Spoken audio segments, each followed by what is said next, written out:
green. Are you an ultimate Eagles football fan? Well, you're in the right place. Ready? Right.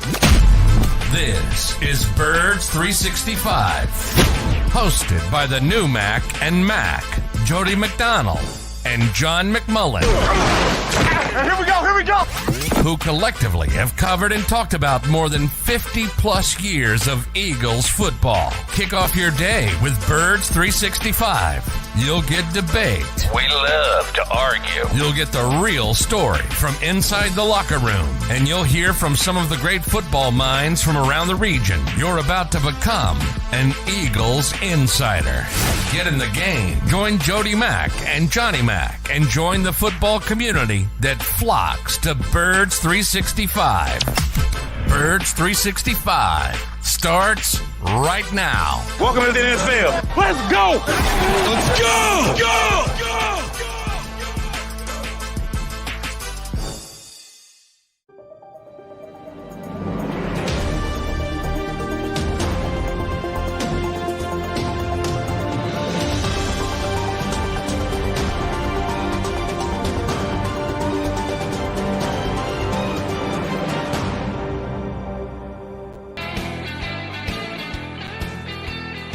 And welcome to a Reality Monday here on Birds 365.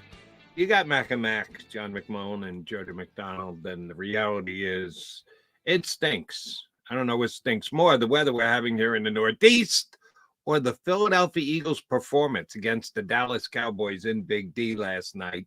Non-competitive 2 weeks in a row. Not the way you want to be going into the last quarter of the season, but that's where we sit with the now 10-3 Philadelphia Eagles. And Johnny Mack and I will break it down for you for the next 2 hours.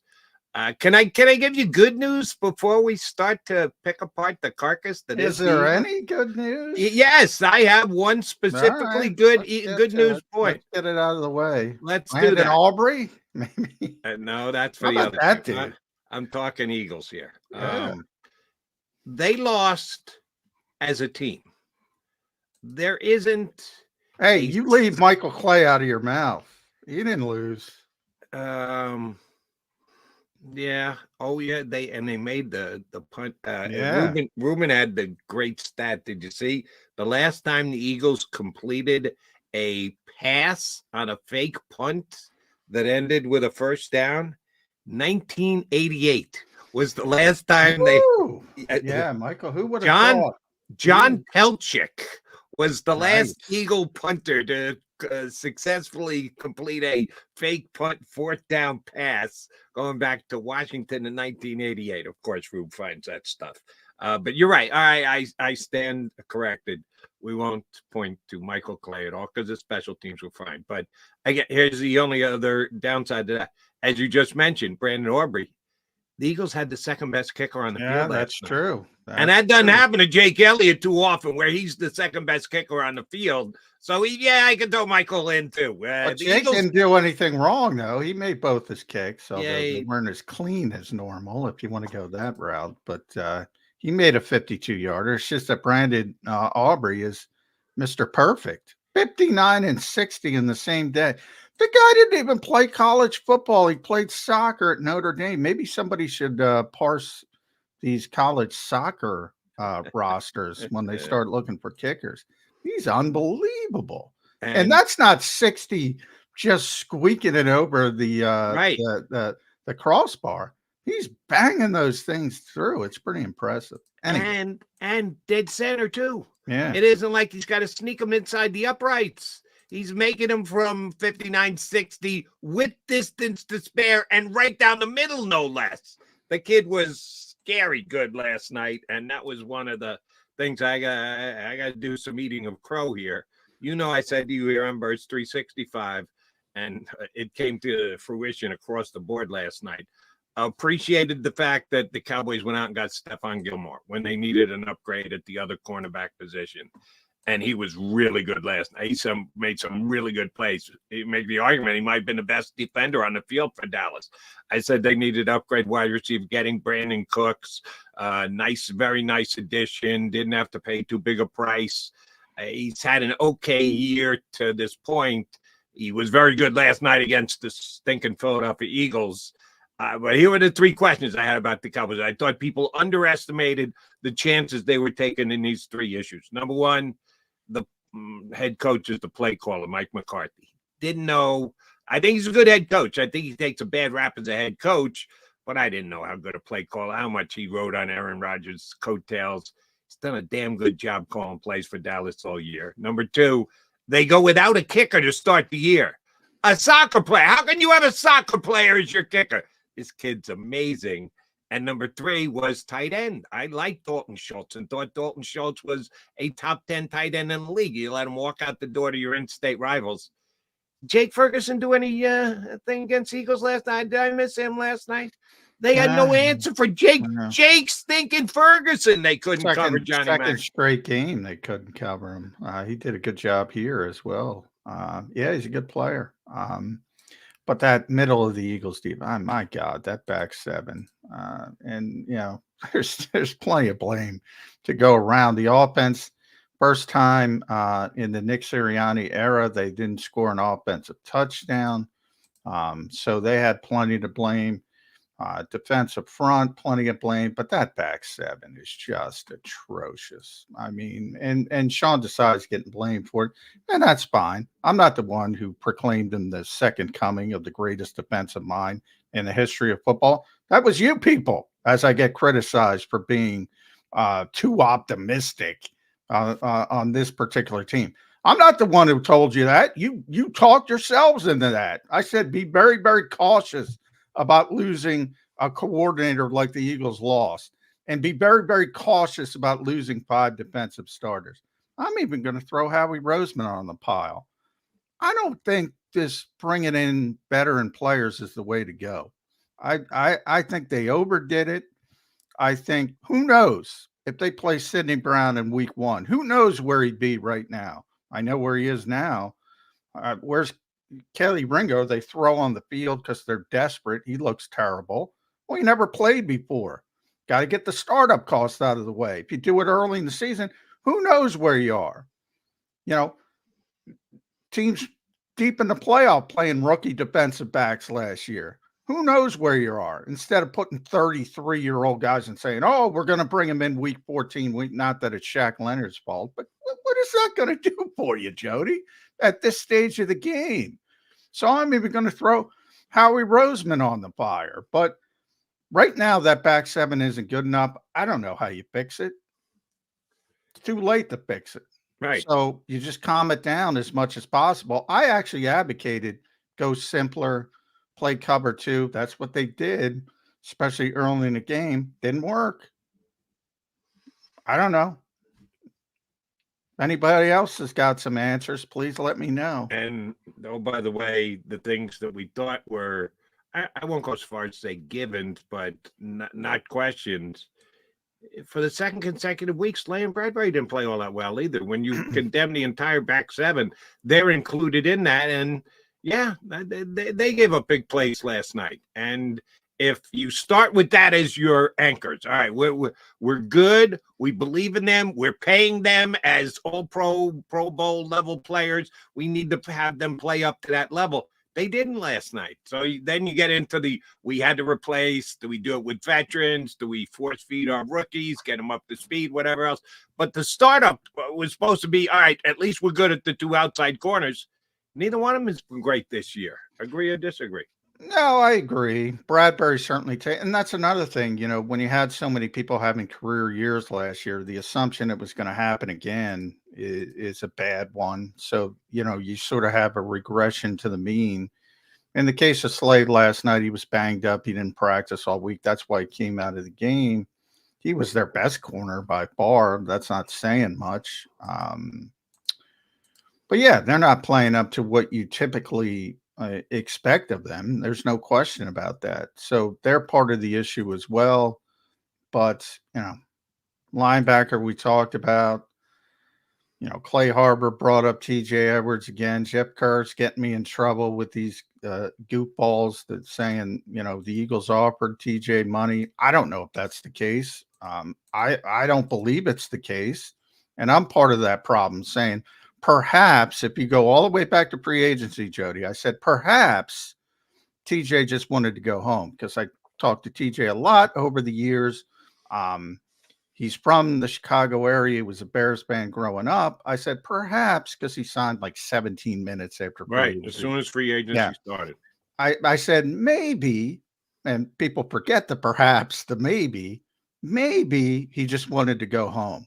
I've texted everybody. Nobody's confirmed that to me. If it's been confirmed elsewhere, somebody can point it out to me. The one place it was confirmed, which I don't put much weight on, was he went on a Chicago radio station shortly after he signed and said, yeah, I wanted to come home. I grew up as a Bears fan. Well, that's a Chicago radio station. Yes, He's sucking up to the hometown fans. Yeah. I'd like to hear him say it on a Philadelphia radio station. Hey, well, or even the agent or TJ himself. I texted TJ. I said, were the Eagles involved? Nobody wanted to go down that road, which indicates to me. And then the Eagles' history of not paying the position indicates me into a certain direction. I'm not saying it's not possible, but I don't believe that was the case. And we can go to Marcus Epps, because Marcus Epps made a big play, knocking Justin Jefferson out of that atrocious game. But wait. There was a big play made in the 3-0 fight. Relatively speaking, I'm talking about young players the Eagles developed that could have been kept. They could have been here. You could have had some chemistry. And they went in a different direction. And they made the decision they made. And you have to cut costs because you're eventually going to have to pay the quarterback. Although, that really doesn't kick into next year, Joe. Right. So it's going to get even worse. They could have kept both of those players, and maybe long term you figure it out. I don't know. I'm tired of this big name trap. And they keep going down it. And I get the Super Bowl window is open, but I start to think, and Sidney Brown, because Sidney made a lot of mistakes yesterday, but you see the talent, you see the range, you see it, and you say, what if that starts to click? What if that starts to click? Maybe it'll click next year. Maybe it'll never click. I don't know. Nobody knows. But I know if they would have started it early, instead of throwing out Justin Evans, what is Justin Evans? No offense, and Justin's hurt. But long term, what is he going to do for you? Terrell Edmonds is already gone. What is he going to do for you? It didn't make any sense to me going back to week one again. But when you draft Sidney Brown, you got to get a look at him. You haven't even gotten a look at him yet. You're just looking at videotape. You haven't had him in your own camp. You haven't had your own coaches coaching him. You got to have some veteran backup. Now, you get camp, and Sidney Brown is the equivalent of those guys. You put him out there because you've got him for years, not on a one-year deal. Exactly. So I'm questioning the coach's ability to look at the players and go, we got to go with the veteran guy because Sidney's not ready. Maybe they're a little tentative to take those startup costs and get them going. That's legit. But I'm not going to question how he's forgetting veteran backup guys to come in and compete for a position. No, I don't have a problem with them being backup. So whoever you want to blame, that's fine. I'm saying maybe instead of defaulting to veterans all the time, maybe you have to get, especially because there's an obvious lack of speed on the back end. So you need that speed out there. And, maybe they crap the bed. Maybe you lose a game early in the season. Maybe you lose New England, but maybe you're in a better position now. And again, all of this is just spitballing, but you never know why it would happen. But I remember week one, I said, I'd go with Sidney Brown. So I'm not going to change off that. And who knows where he'd be? I know where he is now. And right now he's not good enough. Maybe he wouldn't have been good enough. Maybe he would have gotten benched anyway. But, if he works, you got more speed. You don't have to go down the road of getting Kevin Byard. You can go in a different direction. Linebacker we talked about with Zach Cunningham and Miles Jack, who didn't even work. And then you're out getting Shaq Leonard late in the season. Bradley Roby in the slot, which is more to do with the injuries. I get that. But I don't know. Here's where I have my problem with coaching with Sidney Brown. And this is, I'm judging for our TV. You got a bad read because you're down there in practice. I just see what I see when they play the game. He's a safety. And the fact that we don't think he's good enough to play. We're going to bring in the Evanses of the world to be there just in case. And then we're going to say that Evans is better than Sidney Brown as a safety. Oh, so let's get Sidney to play in the slot. Now, wait a minute. You drafted him as a safety. He looks like a safety to me. He plays better in coverage coming forward rather than going side to side like you need to do when you're playing in the slot. And they play him more in the slot than at safety to begin with. That's coaching. That's not on Howie Roseman, his decision-making process and putting together a roster. That's the coaches who go, well, he's not good enough to play safety. We think Justin Evans, a veteran who's seen his better days, is better than Sidney Brown at safety. Oh, but we'll give Sidney a lot of slots because this whole – do you buy this, John? And I know we're getting off on a little bit of a tangent here, but that the safety position and the slot corner are virtually interchangeable. I look at them as two very distinct and different positions. There are some things you have to do. I mean, JG is the one who said that. In his defensive scheme, which is the same defensive scheme as this one, they just played it better. It is a mirrored position in the fact that you have a lot of the same responsibilities with the coverage, all the quarters covered, and the +1 on the back end. It's a little bit, and he said a little bit of a mirrored position, similar traits and things like that. But, when you're playing cover 2, it's not. When you're playing quarters, it can be.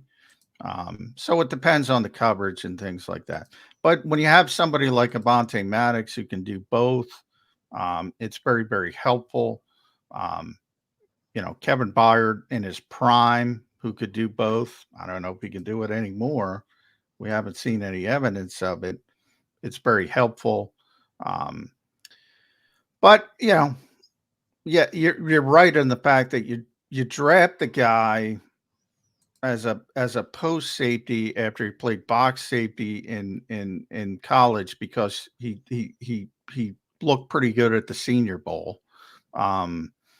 In sort of a fish out of water type of situation. So you draft him to be a post safety, even though he's a box safety, and then you play him in the slot. Well, good luck. There you go. That's on the coaching. That's not on Howie. That's on the coaching. Way too much time talking about Sidney Brown. Eagles turnovers. You can't do it. They're star players. You're paying A.J. Brown, who's been great since he showed up here. Can't put the ball on the ground, A.J. Devontae Smith. Yeah, he was very dismissive of that too, by the way. You're not allowed to talk about it when he puts the ball on the ground? Really? No. He just said, we got bigger problems and you can talk about it. He talked about it. He said, I'm just being honest, but we got a lot of bigger problems. I'll try to find the exact quote, but didn't come across well. I would say that. And Devontae is as good as it come with young wide receivers. And it was late, and I thought just on first glance that they should have blown it dead. They showed a slow-mo instant replay. The ball came out. You got to take it to the ground with you. And Jalen Early gave the ball up, and that was a dynamite defensive play. That was a tremendous defensive play. You just can't let that happen. By the way, the other team, I'm glad you brought that up because nobody takes the football way better than Dallas on the defensive side. The other people, but here's the AJ quote. I think we are trying to make plays, man. Of course we have to hold on to the ball, but we're trying to make plays.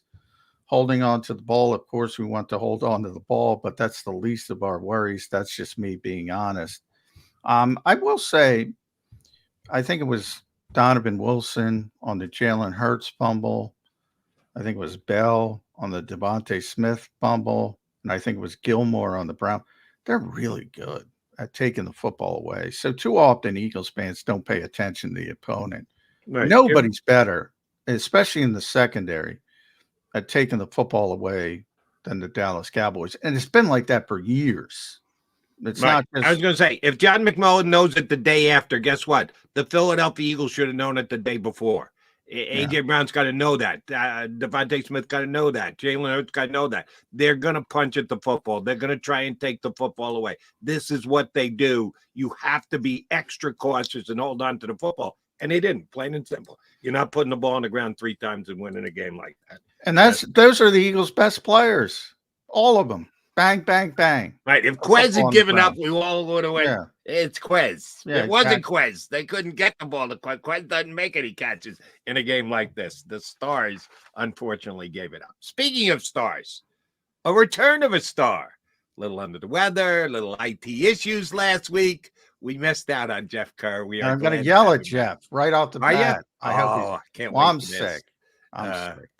I believe that Jeff Kerr was actually sick.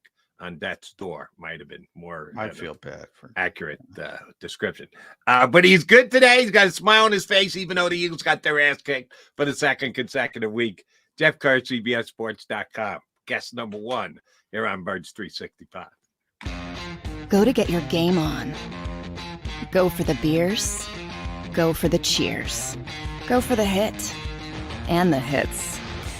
Go for the stakes and the stakes. Go to get your parlay on. Go to get your party on. Go for the scene. Go for the screens. Go for the gallery. Go for the win. Go to Ocean. Visit theoceanac.com to plan your visit. At Pond Lehocky, we've recovered billions of dollars for our clients, and we're confident we can do the same for you. With over 250 years of combined courtroom experience, we've helped over 100,000 injured clients obtain some of the largest settlements in Pennsylvania. One conversation is all it takes to help you and your family get back on track. If you've been injured in an accident, give Pond Lehocky a call. They're carving them up and good play calling along the way. First and goal at the 6.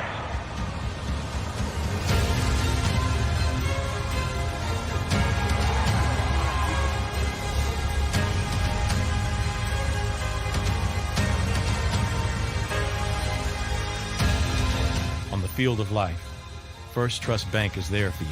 Champions on 3. 1, 2, 3. Because Philadelphia dreams deserve a Philadelphia bank.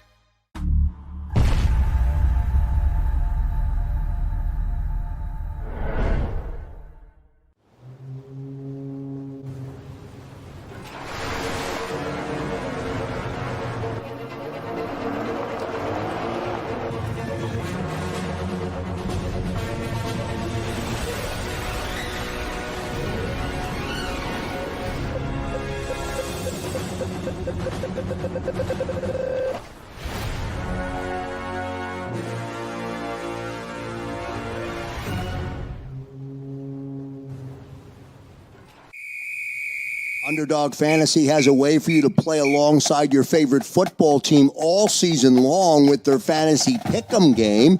You pick between 2 to 5 players, select whether they'll go higher or lower on one of their stats, then do what you usually do on a Sunday, watch the games.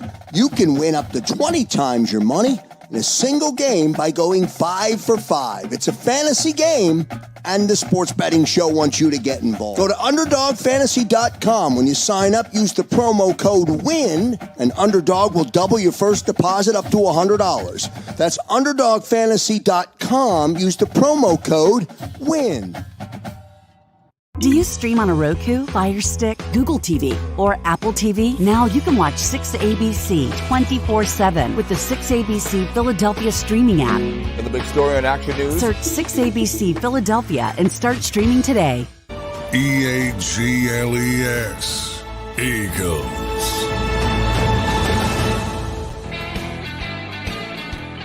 Appreciate you streaming in on a tough morning here on Birds 365. Eagles get their tails handed to them for the second consecutive week, and we missed Jeff Kerr's commenting on the 49er beatdown, so we got him in time to get the Cowboy beatdown coverage in. Oh, double beatdown.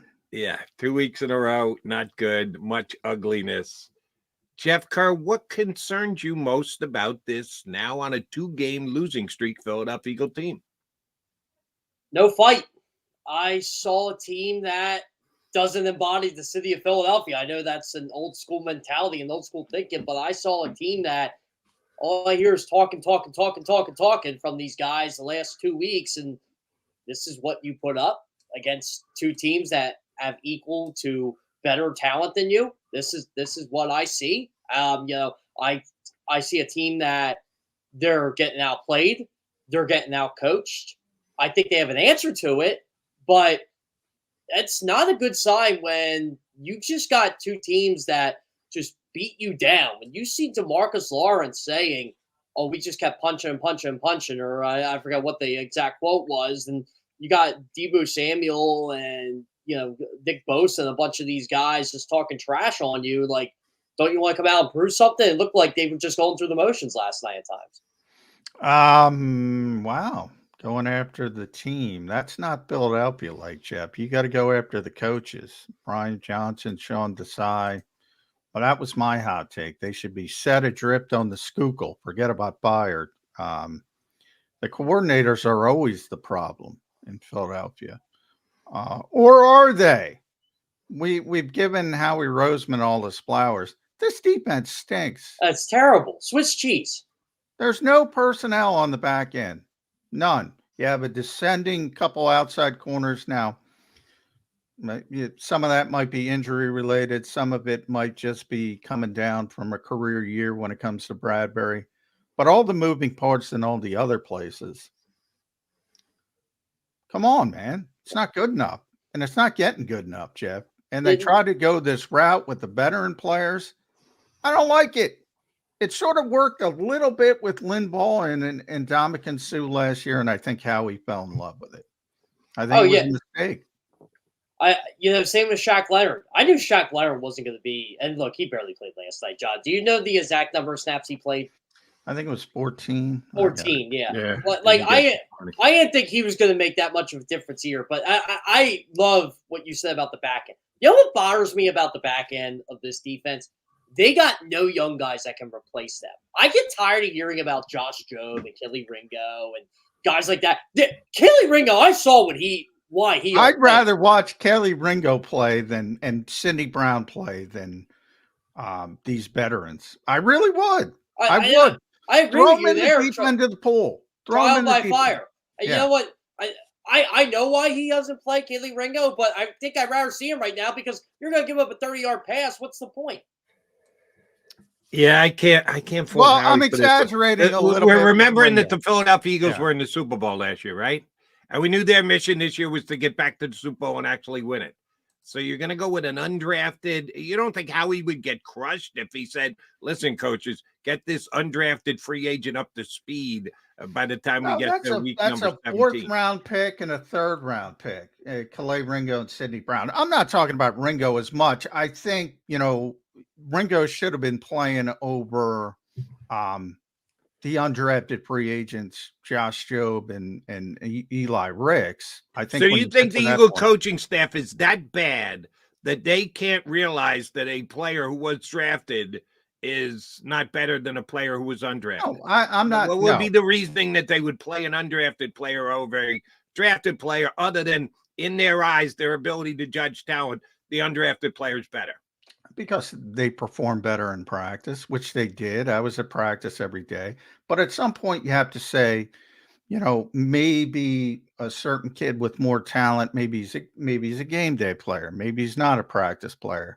At some day, and I would add into the fact that Josh Jobe didn't play well when he got his opportunity. Eli Ricks hasn't played well when he got his opportunities.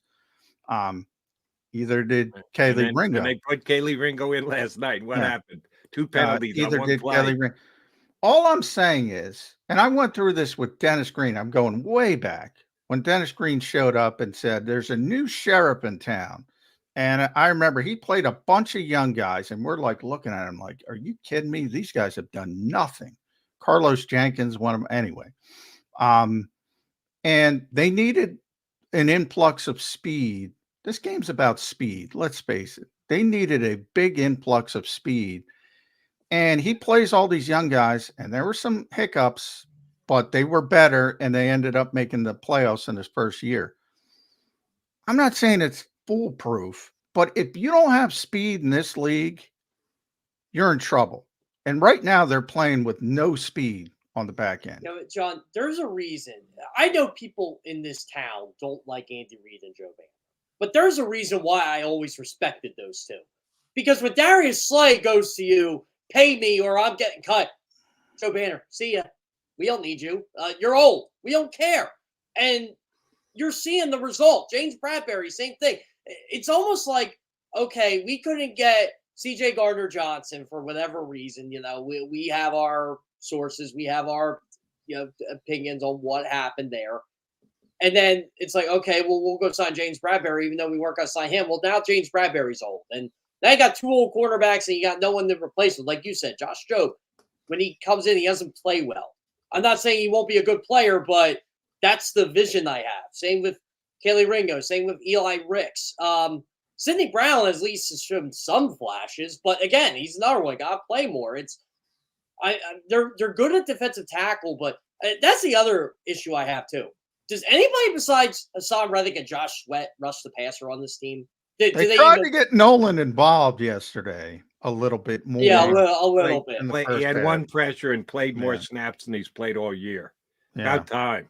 Yeah, when they were down 20. But he's another guy. Yeah, I mean, I have some worries about Nolan Smith, about can he hold up and the shoulder, and maybe he's not healthy and all that kind of stuff. But if he is healthy, yeah, he's got to be out there, and he should be ahead of where he is now. They seem to have trouble with those startup costs, and they don't want to go through it. Maybe because they are a Super Bowl contender, or were a Super Bowl contender. I'm not sure where we are. They don't want to go through them.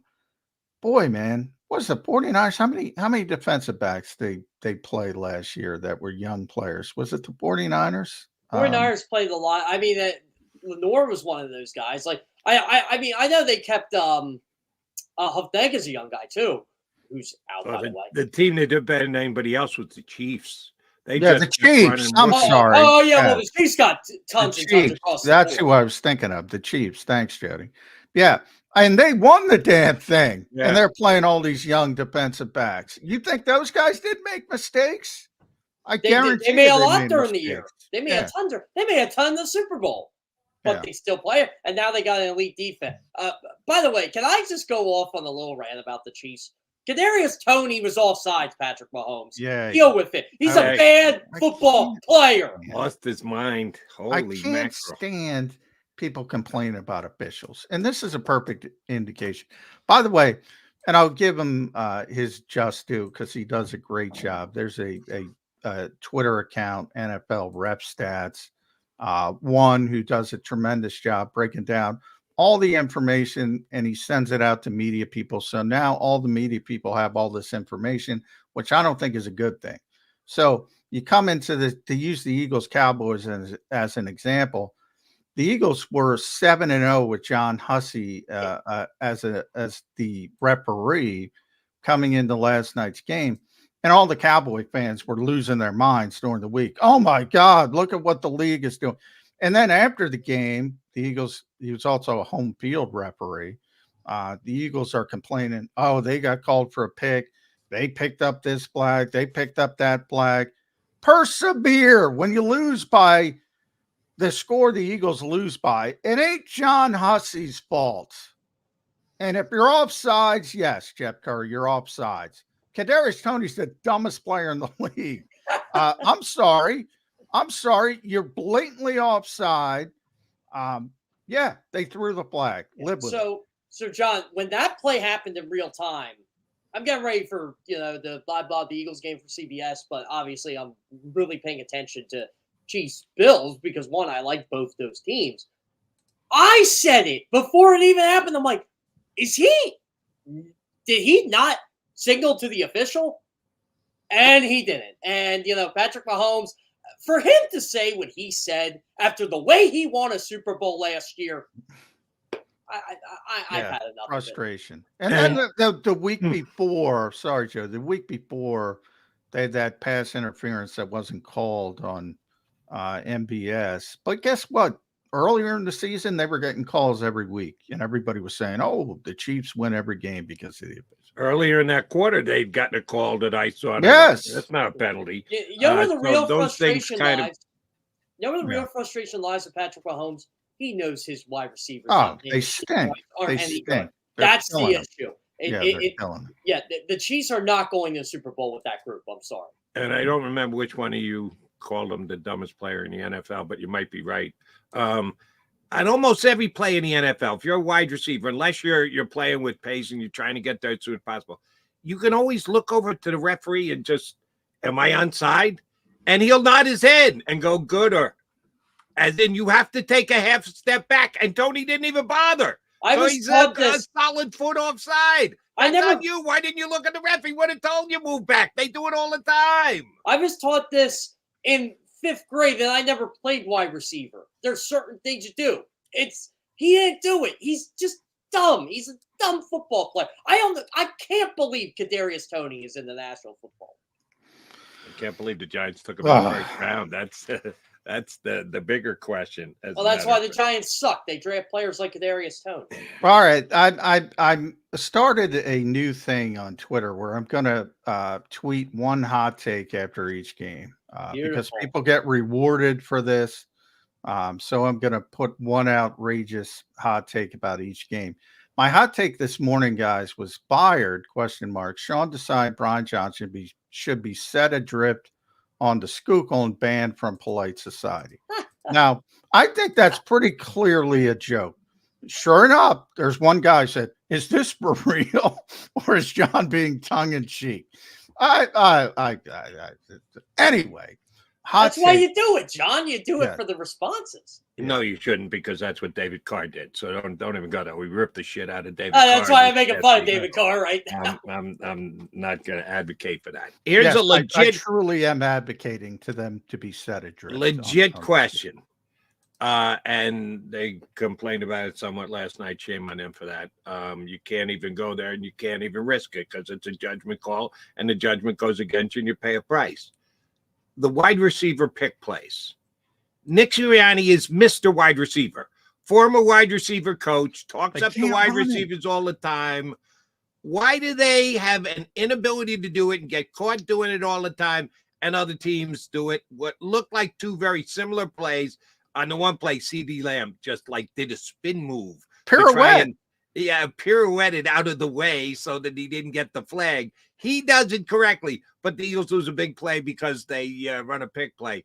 That's on Sirianni, right? He is Mr. Wide Receiver coach. He's supposed to teach these guys how to be able to do that and not get flagged, and the Eagles continue to do that. Shame on Nick Sirianni, I say. Hot take or no hot take? No, I've been talking about that for years. They can't run a damn pick play. Everybody, it's a pick play if it's against your team. If it's for your team, it's a rub route. Right. And CD Lamb did it correctly. He did a goofy pirouette, as Jody pointed out, but he did not hit the defensive back. A.J. Brown hit the defensive back. It's a penalty. It's a penalty. Stop comparing the two. It's a penalty. And, the fact that you get away with occasionally is a bad non-call by officials.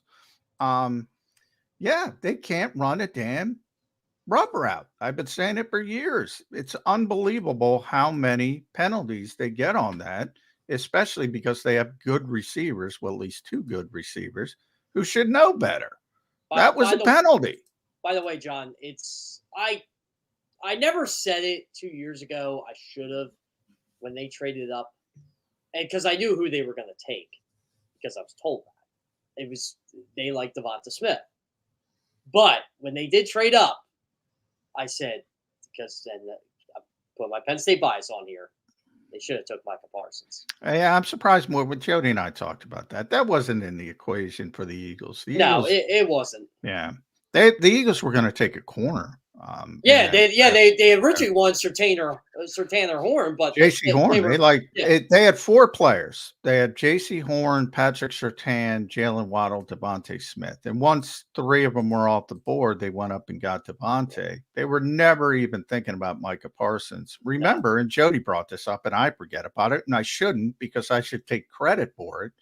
I had told Jody throughout that draft process that Micah Parsons looks like an edge rusher to me. He doesn't look like an off-ball linebacker. Yeah, but Brett Pry played him at off-ball linebacker, but I always thought he was an edge rusher. He had short arms, so the NFL. Oh, he's got short arms. You can't, you got to have 34.5-inch arms to be an edge rusher.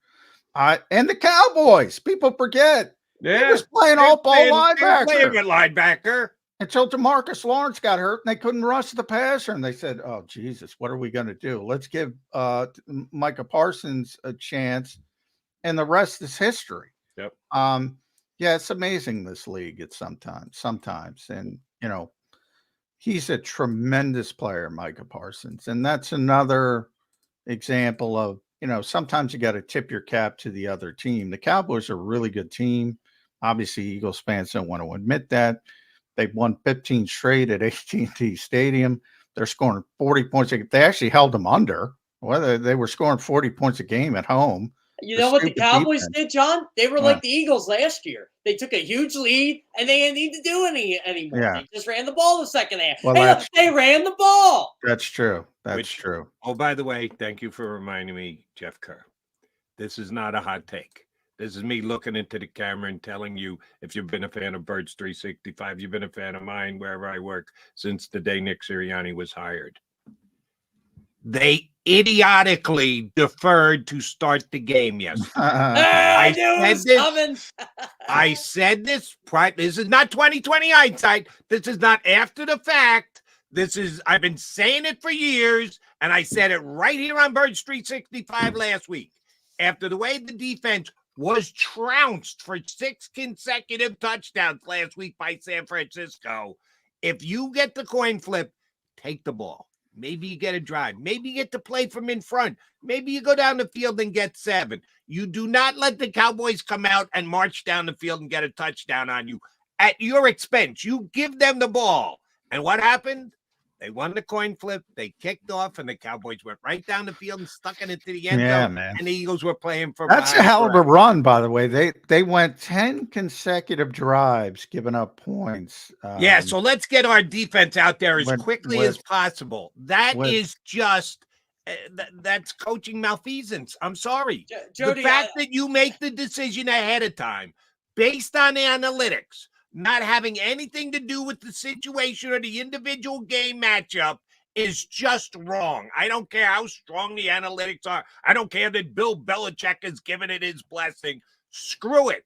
You got to make an individual decision on an individual game.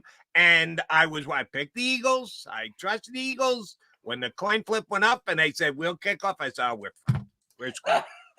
We're screwed. They lost the game on the coin flip. Yeah, they did. Basically, well, a lot of times that happens. It's over as soon as before it ever starts. But my takeaway from the game was for CBSSports.com, and I wrote why the Cowboys won. I said, well, the Cowboys dominated all 3 phases of the game, and I put why the Eagles lost. I actually did mention, I'm like, the Eagles lost once they decided to defer. So there you go, Jody. Yeah. It's almost too easy to point out the deficiencies of this defense. So I'm going to switch to the offense for a second. Can we please talk about the defense some more? I'm we'll get to it because I gotta clear something up with you about TJ Edwards because all these idiots are coming after me. Because of what I told Clay last night. Yeah. And there's no evidence, and tell me if I'm wrong, but no evidence that TJ was offered more money by the field. Now they're saying the Eagles offered him more money. They Eagles don't offer money. Yeah, these people are nuts. Anyway, but offensively, Dak Prescott now the leader in the MVP race. Not that matters. Had another tremendous game. He threw the football to 1, 2, 3, 4, 5, 6, 7, 8 different players. The Eagles threw it to 3, unless you want to put Braden Mann into the equation. Yeah, I'm not counting him.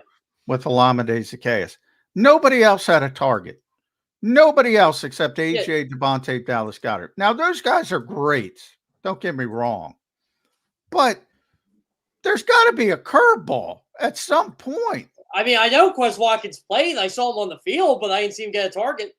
He didn't get a target. Nobody. DeAndre Swift, Kenny Gainwell, nobody out of the backfield, not a backup tight end, nothing. It's a Madden football team. They just target 3 guys, and that's it. Yeah, that's got to change. That's got to change. As good as they are, and you can beat the New York Giants and the Arizona Cardinals doing that. You got to get somebody else involved at some point. They did. Julio Jones, speaking of the veterans, I talk about the veterans on there. Why is Julio Jones here? Why? Hey, know. at least Julio dresses. Not like Rashad Penny. Another one. Who never even gets into I don't know why he's here. Sundays. I don't know why Rashad Penny's here at all. I don't get it. Another, and Jody, I was texting Jody. I wrote about it, and it got a phenomenal number of hits, which shocked me. I wrote about the whole Christian Ellis situation.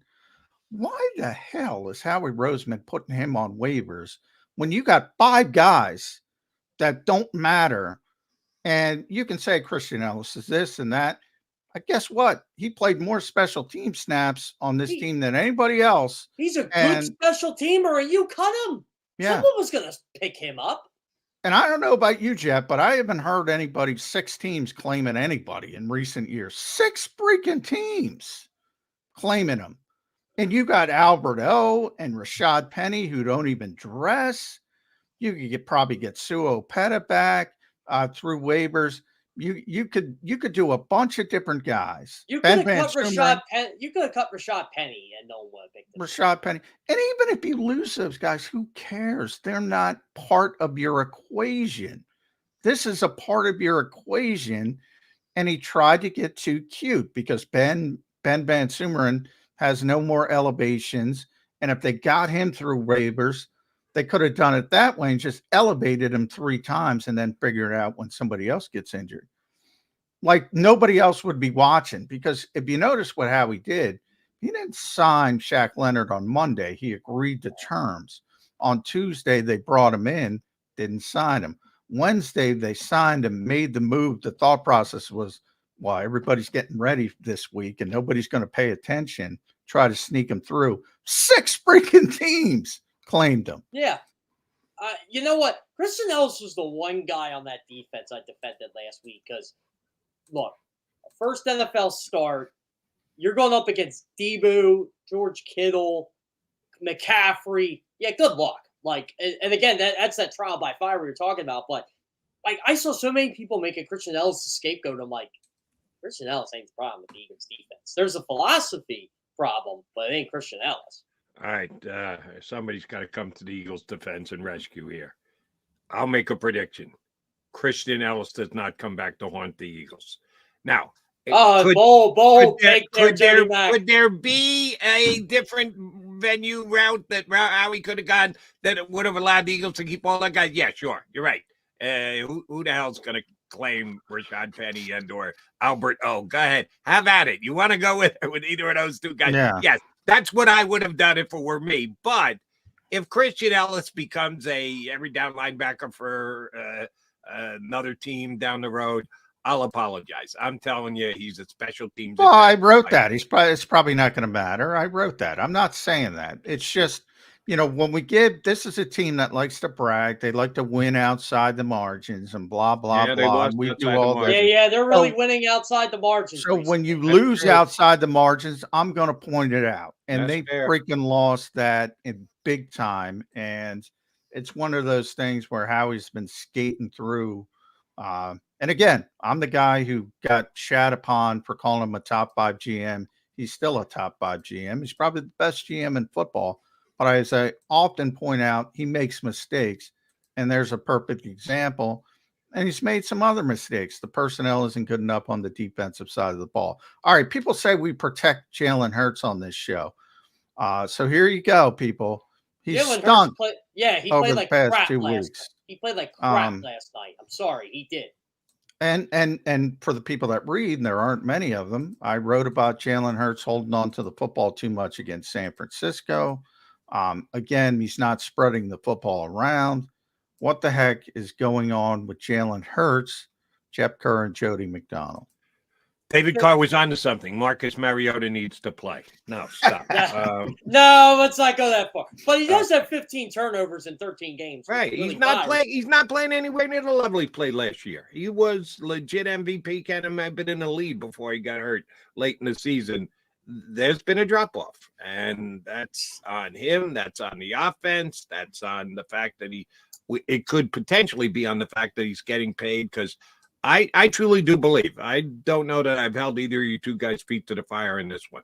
I'm on record. I do believe that there were conversations had between Jalen Hurts, Nick Sirianni, and the new offensive coordinator, Brian Johnson, during this offseason, where they told Jalen, we need you to be more protective of yourself. When we have an RPO and you're going to take a run, don't be afraid to slide. Don't be afraid to get out of bounds. Don't be afraid. He had the one play yesterday where he gave up behind. He went into a slide behind the line of scrimmage, and he had a blocker out in front. Now Dallas had two defensive players there, so it was 2-1. He was outnumbered, and he just decided, not even going to try. I'm going to go into a slide for a loss on a play. I believe that they all agreed.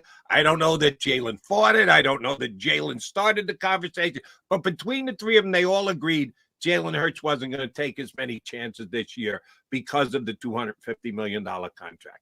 Do you guys agree or disagree with that statement? Go ahead, Jeff. I was going to go a different route with the whole Jalen Hurts thing, but answer my question first, and then go whatever route you want. I do think they might have had some conversation. This is just my opinion, but it does feel like he's more conservative this year than he was last year. And I don't know if that's because the knee was bothering him earlier in the year. John, you would know this a lot better than I would. Is the knee better? Yeah, it's better. Yeah, I mean, that's what I would think. No, Jody, yeah, they definitely had a conversation, despite what Nick said earlier. Shockingly, Nick contradicted himself. Why would I take his superpower away? Except you took his superpower away, Coach. Now, but I think if you saw at the beginning of this particular game, as an example, he looked great early with the design runs, and then he fumbles the football at the end. He had two good runs. And the play you're talking about, he was going to get destroyed. So I have no problem with him sliding even behind the line of scrimmage. I mean, Kenny Gainwell missed the block. Mike is coming from the back end. And there were two defenders besides Micah ready to light him up. So I don't have that I don't have a problem with. I think the whole thought process was get to the big games, and then we're going to unfurl the old Jalen Hurts. And we're unfurling all right. We're unfurling the 2021 Jalen. There's too much hubris with this team. Like, they can just flip a switch. You can't do that. Jody's pointing up to his point with the coin toss. I know he loves. He's right. You should look at an individual game and say to yourself, you know what? Our defense isn't playing well right now. Let's try to protect them. Let's try to get the football, maybe go on a 7-8 minute drive. You shorten the game. But the Eagles are too cocky and say we can beat anybody, and we don't have to do stuff like that. I literally preach to 15 high school varsity basketball players, you can't underestimate an opponent or you're going to lose. You can't play down to them or you're going to lose. The Eagles don't even play up to them. I mean, we heard all year, we're fine. We're this. Well, okay, well, guess what? Now you had the litmus test against the 49ers, against the Cowboys, and you got the doors blown off you. By the way, I can't believe we are 30 minutes into this, and we have not mentioned their shitty running backs. And I'm talking all three of them. Well, they all suck. You're right. They all suck. I'm so sick of DeAndre Swift. I can't wait till he's If I hear one more person compare DeAndre Swift to Christian freaking McCaffrey, I'm going to lose my mind. The 49ers do it. Yeah, the 49ers do it. Miles Sanders was a better fit for this football team than DeAndre Swift. He was. He was a better football player for them than DeAndre Swift. All right. Time for some positivity. I'm a DeAndre guy. You know, John will tell you, I can't figure out the coaching staff's love for Kenny Gainwell. They've had it for 2 years running now, and I don't get that a little bit. And none of us understand exactly how Rashad Penny. The whole thing makes no sense. Either you look at him, you evaluate him. Oh, ain't what we thought he was. Don't care that it's 6.7 yards per carry is what it says on the back of his football card. Doesn't look like that for us. Well, then get him out. Move on. but they just cling to him all year long. Well, That I makes tell no sense. Seth, guys, I still say DeAndre Swift's a damn good running back. Check the stats. He's in the top 6 still in the National Football League rushing, Jeff. You can take all the shots you want at him. He's way ahead of Miles Sanders right now. Where is Miles Sanders compared to DeAndre Swift? Miles Sanders is a better football player for this team than DeAndre Swift was. Bottom line. Last year, I don't disagree with that. Last year. Yeah, well, this year. Miles had a very good year last year. Yeah, well, If you put DeAndre Swift on Carolina, he'd be Miles Sanders. I mean, exactly. they're probably about the same. But but we didn't say Miles Sanders sucked last year. The way Jeff just said the entire Eagle running back room sucks. No, Miles made the. I'm not going Jeff. I think DeAndre's a above average player, but I think he's an above average player, and I think too many people in Philadelphia think he's a star. Why? Because he's from here. That's the problem. if he was from Dallas, Texas, they wouldn't be thinking that. All right, positivity, because it is Mental Health Monday as well as Overreaction Monday, Reality Monday. I think Jody called it. So I'm going to go Mental Health Monday. This team's 10-3. All right, they're going to go 14-3. By the way, yeah. If they go 14-3, are people just going to be right back on the train and say, there's a couple hiccups? I mean, right now it doesn't look good if they have to go to San Francisco or Santa Clara, actually. But if they have to play the Cowboys here, I'd pick the Eagles. Now, if they had to play them down there, I'd pick the Cowboys. John, this is what you missed. This is what you missed from me last week. One of my famous one-liners was, I'm glad the 49ers won their version of the in-season tournament with that huge week 13. I like that. I like that. Yeah. Because that's all they did was talk trash the entire week. I'm like, congrats. You didn't beat them when it counted last year. You weren't beating them with Brock Purdy last year. Oh, and by the way, don't lose one game the rest of the way, because you're not going to get what you set out to get. And I agree with you. I'll still take the Eagles' chances at home. They don't win in Dallas, period. They haven't won in Dallas since 2017. No. They just don't win there. So, to me, that was I didn't think they'd get their doors blown off, but I also was like, they're probably not going to win this game. They're still 10-3. They still have the best record in the NFL. And they get to play the Giants twice. They get to play the Giants twice. They get the to play Red Hot the Giants. The Red Hot Giants. Now Seattle. The Giants do tonight against those Packers. You burying the Giants. The Packers. The Packers are going to destroy. The Giants beat the Patriots, who were those guys are going destroyed by double digits. I'm a big Jordan. By double digits. I've been talking about Jordan Love since the preseason. I took some hits early in the season. Here he comes, and they're going to make the playoffs. The Green Bay Packers. Do you guys want a hot take on the New York Giants that I haven't given one all year? Go ahead. I've been right on. Tommy DeVito should be their quarterback to start next season. Stop. No, come on. Come on. Jeff Kerr should be their quarterback over Tommy. No. I can't throw. I don't know what the Giants are going to do at quarterback, but it can't be involving Tommy DeVito. It can't be. We saw some bad quarterbacks out there yesterday. Bad quarterback play. Yeah, boy. but so good. Joe Flacco was not bad. Joe Flacco, that old man, and Jake Browning, 2 weeks running. Oh yeah, Jake's no drop off from Joe Burrow. If anything, elevation from Joe Burrow for 2 weeks. Yeah. The Bengals are going to make the playoffs because of Jake Browning. They might.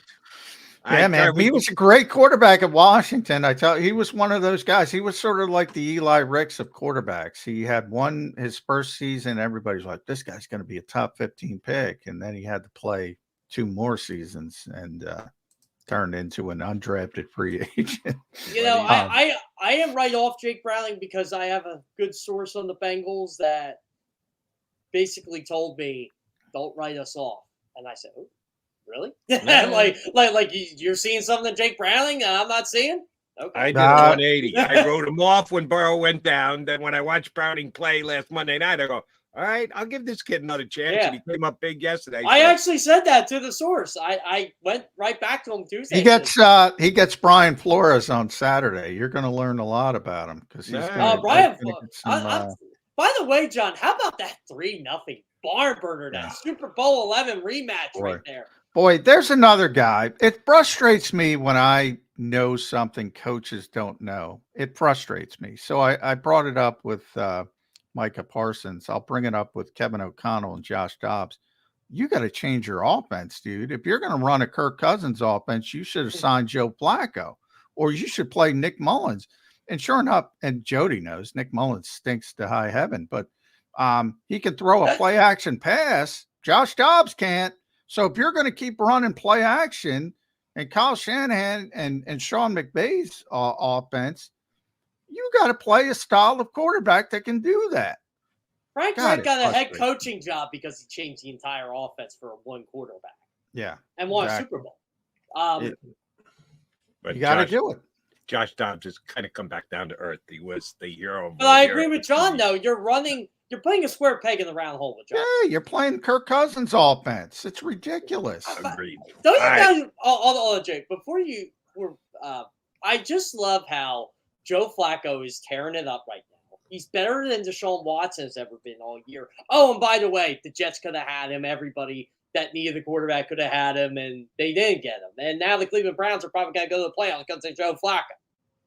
Yeah. I watched Flacco play with the Jets. He could still throw the football, but he couldn't move. He can't move. If they could have gotten any pressure on him yesterday, Cleveland doesn't win that game. But shame on the Jag. They got no pressure whatsoever. All right, Jeff Cook, we got to let you run. We kept you over a half an hour. Thank you very much for jumping in with us today. Glad you're feeling better. Glad you got your IT stuff all worked out. We will get you back here again next Monday. Thanks, buddy. Thanks, Jeff. Absolutely. Last Monday was hell, guys. Read him at cbssports.com. Jeff Kerr here with us on Birds 365. All right, McMullen coming back. We've got BLG, Brandon Lee Gouton, joining us in less than 20 minutes. Keep it right here on Birds 365.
My name is Dr. Bruce Grossinger, and I'm the medical director of Philadelphia PRP and Stem Cell Institute. I'm reaching out to those who suffer from spine and joint pain. We use treatment methods that require no surgery, no scalpel, no drugs. Running, walking, or whatever your desires are, Dr. Grossinger is where you need to come. You can benefit from the same PRP and stem cell treatment as Wilbert Montgomery. Call us now at 610-222-5675. Any professional sports coach will tell you there's no substitution for preparation. At Malamut & Associates, that is a tenet by which we live.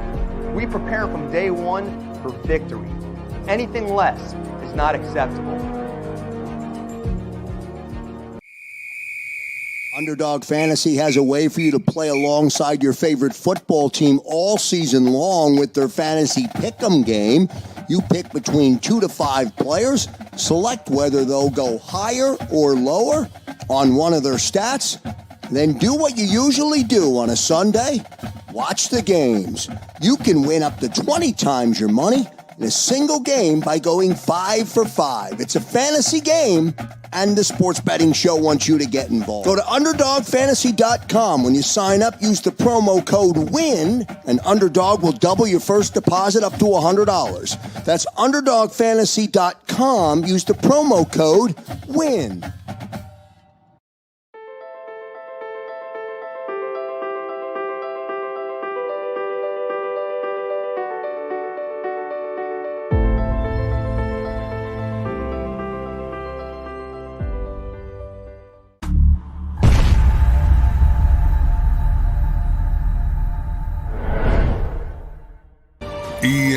E-A-G-L-E-S. Eagles.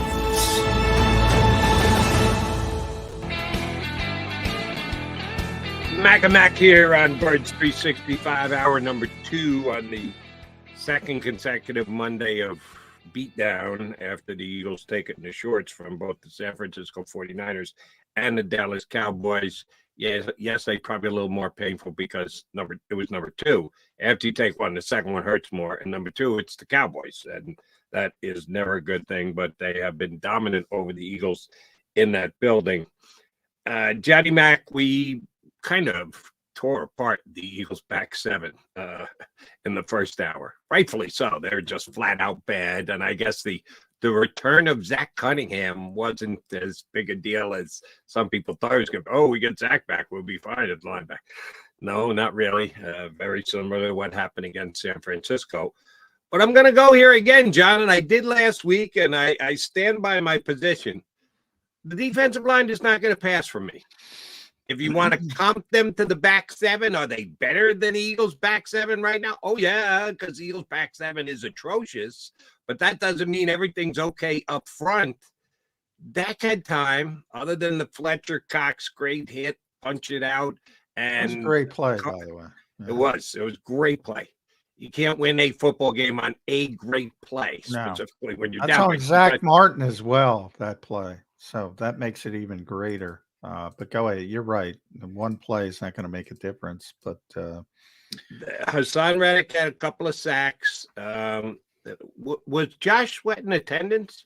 I know that it says his name in the box score, but did he actually play? Or because he was as invisible as you can get last night.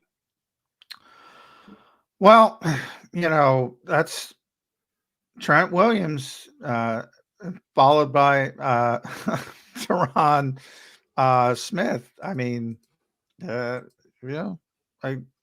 people look at the opponents. It shouldn't surprise people. Now, I'm not sure who Seattle's left tackle is, but just the fact that I don't know it isn't indicative. You're literally talking about 2 Hall of Fame left tackles back to back. That I don't know how rare that happens, but it's pretty rare. So it's no surprise to me Josh has taken a step back the past 2 weeks. But yeah, I mean, and he was one of the ones most accountable last night. And you, Jody, should like it because he said, I'm tired of talking about getting close and not getting home. So he was one of the ones compare that to AJ who said, fumbles. Yeah, fumbles. We don't want to fumble. We got bigger problems. We got bigger problems. At least Josh stood up and said, hey, we got to get home. And he's right. But all I'm saying is it doesn't surprise me against those 2 particular players. Now, the rest of the front, what's happened to Jalen Carter? Is it the rookie wall? Jordan Davis, has he too many snaps? Obviously, career high for him. We know how much Reddick and Sweat have played, maybe too much. They're finally trying to get Nolan Smith involved. Fletcher's 32 years old. Brandon's 35 years old. Maybe they're just wearing down. But they're better than the back seven. Get back to they're better than the back seven. Yeah. But again, there's a lot of pressure on I'm going to take you back. I apologize. The NFL.com writer who did his breakdown of every single unit. Bucky, was it Bucky? Bucky Brooks, yes. Ranked them the number 1 unit in a National Football League. All units, offense, defense, back seven, front seven, offensive line, wide receivers, all grouped together. Who's got the best unit in the National Football League? The Eagles' defensive line. And you and I both sat here and said, we agree. We're down with that. They have better than the Eagles' offensive line, better than anybody else's grouping. So that's the curve you got to grade them on. That if you come into the season and you're thought to be the best unit in the entire National Football League, 32 teams, however many units, 100 and change, who sits atop that? The Eagles' defensive line. They have not come close to playing like that this year, John. I'm sorry. And if you just want to look at it overall. I think if we said that and we both agreed with Bucky at one point, I think if we said that through about 7-8 games, we were comfortable saying it. And after it's definitely taken a dive since then. There's a ton of pressure on them. They have to be dominant for this defense to succeed, and they haven't been dominant, and it hasn't succeeded. And they got to find a way to get back to that dominance. Maybe Jalen Carter gets through that rookie wall. I don't know. Maybe Jordan Davis gets through it. Maybe Hassan Reddick is, starting to pick it up. Maybe Josh Sweat can pick it up again. But they have to. I know that. They better, because they're not getting help. It's JG used to say cover and rush, rush and cover. Well, this team, it's rush, and they can't cover. So they're not going to help you on the back end. And they have to do it. And they got to find a way. Now, I certainly the back seven is the bigger issue, the bigger problem. But here's the one thing you got to think about with the defensive line. You just noted it, John. And Fletcher, that might have been the best individual play of the game against Zach Martin, when he was able to just push him into that, get the tackle, get the strip sack, and give his boy Carter a chance to take it into the end zone. That was phenomenal. But Fletcher is on the backside. BG is, I know BG had the great year in double-digit sacks last year. We're seeing a drop-off. In an offseason where the Eagles are going to need to upgrade in other spots, you know that Howie's going to be tempted to go back on the defensive line. Why? Because Howie always goes to the defensive line. Give it a chance. Howie's going to go to the defensive line. You need depth. You need to go 3 deep at each position on the defensive line. Well, if that's their philosophy, how are they not 3 deep at the defensive line? Because they're going to need it next year, because they're getting old there too. Yeah. Well, yeah. Yeah, he's always going to default to defensive line, offensive line. And typically I have no problem with that. And over, as I said, macro view, it works. Micro view, on these particular weeks, it hasn't worked. What's more important? I would argue the macro is more important, and they'll right the ship to a certain degree. They're going to win 13 games. They might win 14. That's where I am. I don't know where you are. That's pretty good. But the bottom line is the expectations of this team are what they are. And if they lose in the second round, or, people are going to be unhappy. So there's tremendous expectations. And if they're going to turn this thing around defensively, it's got to be that defensive front. It has to be. I don't see it coming from anywhere else. No, yeah. On the defense side of the ball, certainly the defense and the offense. By the way, Warren Sharp, I should have brought this up early in the show, and I want to get your view. He just put up the video of Devontae. He should have caught that football in the end zone. That's a ball that he usually catches. I expect him to catch. And AJ, before that, he had a big drop at that would have been at the 4-yard line. Yeah, at the sideline. Would have been at the 4-yard line. Boy, that was now that I start thinking about it, that was an uncharacteristic game from Devontae Smith and AJ Brown. I'm looking at it again as we talk. I mean, he should have caught that. That was a perfect throw. That's rare. So, but from the offensive perspective, those guys are going to correct that. They're not going to have games like that again and again and again. So I have more confidence in the offense than the defense. But boy, I've gotten used to Devontae Smith just bringing passes like that down, and maybe it's unfair, but he should have caught that ball. Yeah, the one that AJ had, and it looked like the timing was slightly off, because the ball came in right at about waist high, which usually when you've got the ball, you're trying to get the ball to AJ Brown, you're trying to throw it where he can go up and out muscle somebody. And it was not the case. but it was a wilt to a ball, and he was open, and he turned to get the football, and granted it hit him in the breadbasket rather than up above his shoulder pads, but he like half-hearted the effort. Well, you know, I don't think he half-hearted it because I talked to AJ a lot. He's a big late hands guy. I think he was going late hands, and it was too late. Trying to fool the defender. Trying to pull the defender that the ball's not coming, and then put up your hands, and he's very good at it. But I think he pushed it a little bit too far, and all of a sudden those late hands were too late. Yeah. That's on AJ. He said that was a catchable ball too. That's why Hurts was not good. Don't take this as a defense of Jalen Hurts and oh my God, everybody else but Jalen. No. Jalen did not play all that well last night, but he was not the main culprit in their loss. A lot of times the quarterback gets all the credit when they win, takes all the blame when they lose.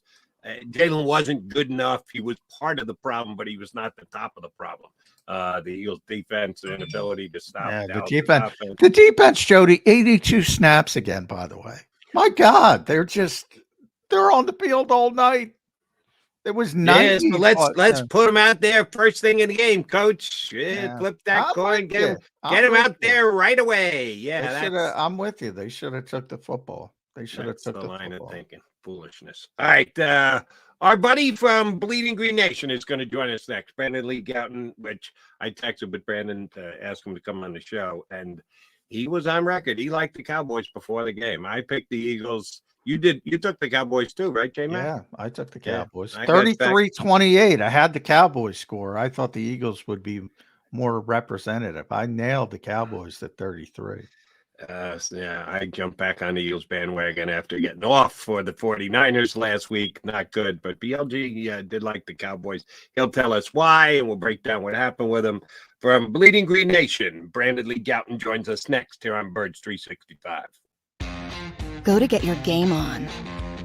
Go for the beers. Go for the cheers. Go for the hit and the hits. Go for the stakes and the stakes. Go to get your parlay on. Go to get your party on. Go for the scene.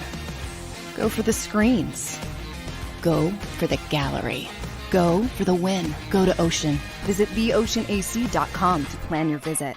At Pond Lehocky, we've recovered billions of dollars for our clients, and we're confident we can do the same for you. With over 250 years of combined courtroom experience, we've helped over 100,000 injured clients obtain some of the largest settlements in Pennsylvania. One conversation is all it takes to help you and your family get back on track. If you've been injured in an accident, give Pond Lehocky a call. They're carving them up and good play calling along the way. First and goal at the 6.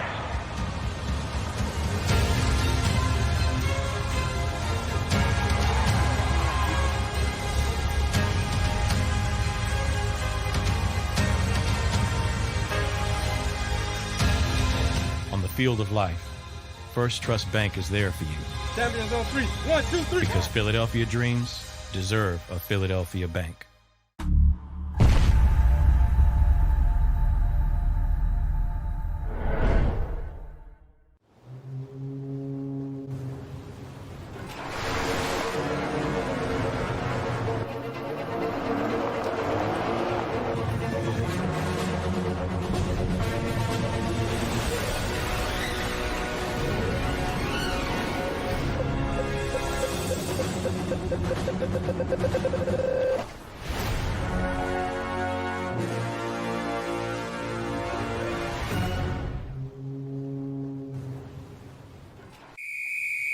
Underdog Fantasy has a way for you to play alongside your favorite football team all season long with their fantasy pick'em game.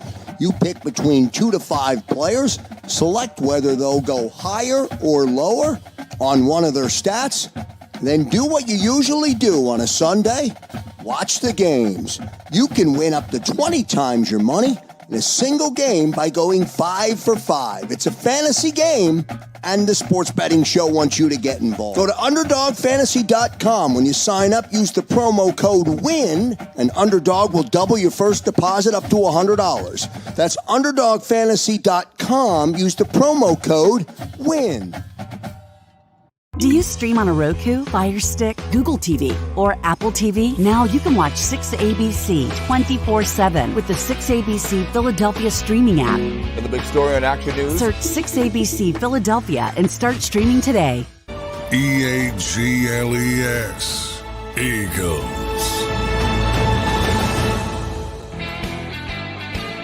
Reality Monday here on Birds 365. Reality that the Eagles aren't 10-1 and indefensible as some thought they might be. They're now 10-3 and in the mix for overall run of the Super Bowl. Before we punched them up, I noticed in the green room that Brandon Lee Gouton was drinking a silver can. Now, it may very well have been a Coors Light. I'm not sure. What is it? Oh, Liquid Death. Yeah, not a sponsor or anything, but not. We'll give him a free plug. We'll give him a free not adult beverage or anything. All right, that's what I was checking for. I thought if I had a cold one here, I might be tempted. Well, it is a mental health Monday, so you might want to crack one early. What the hell is Liquid Death? Water. It's water. Well-branded water in a can. It is? Yep. Yeah. Why would the hell you call it Liquid Death? Their tagline is "Murder your thirst." There you go. Oh, okay. All right. At least I understand. Still never had one, but I'll go back to my coffee again.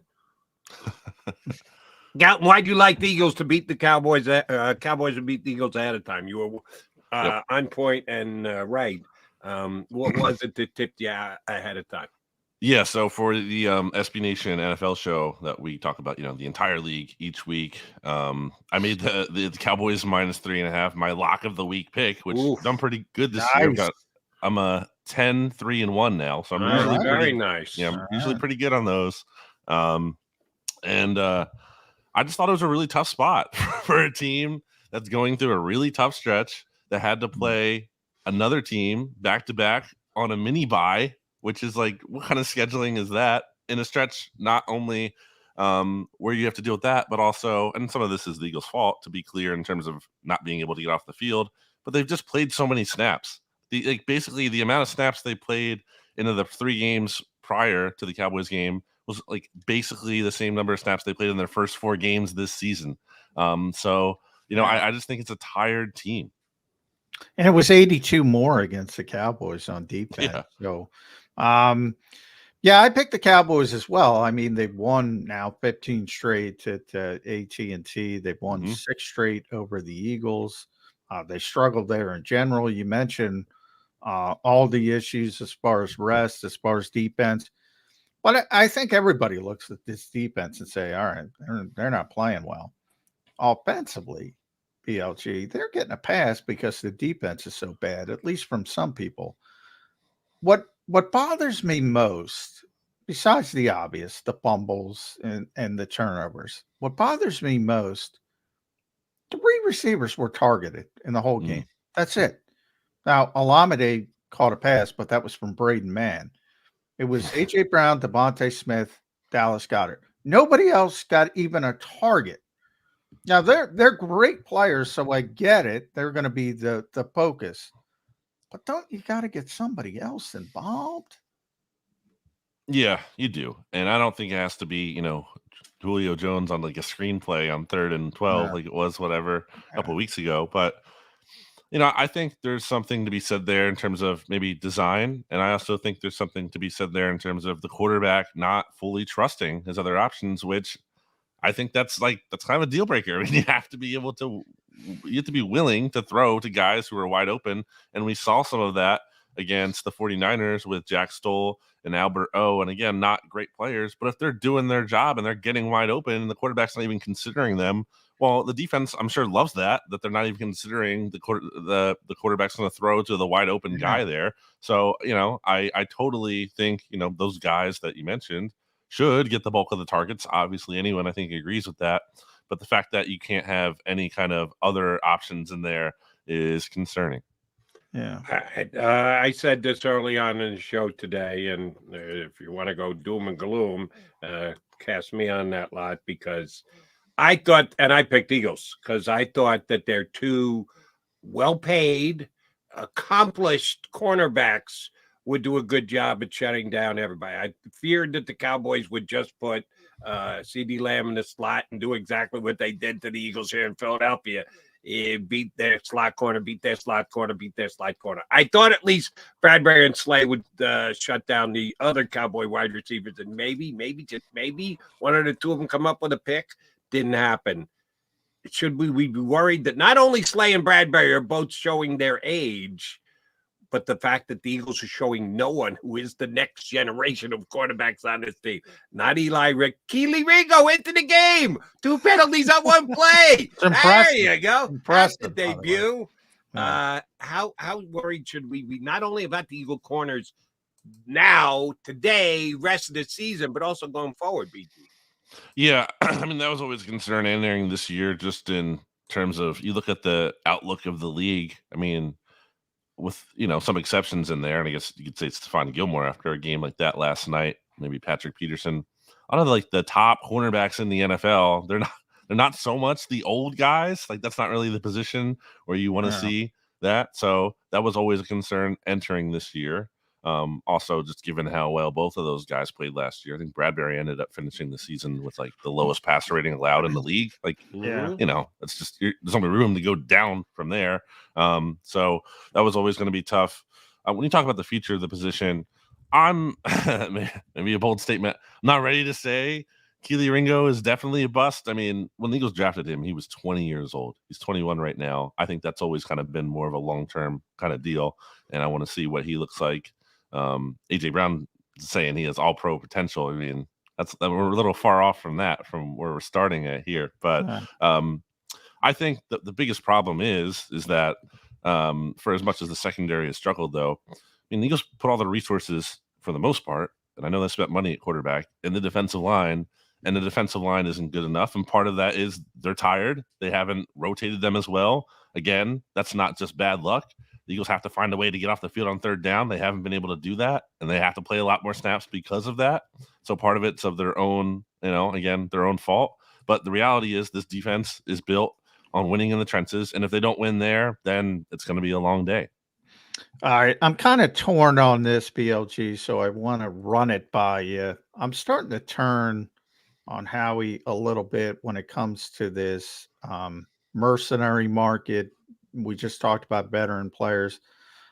Steph Gilmore's playing pretty well, so it can work. Mm-hmm.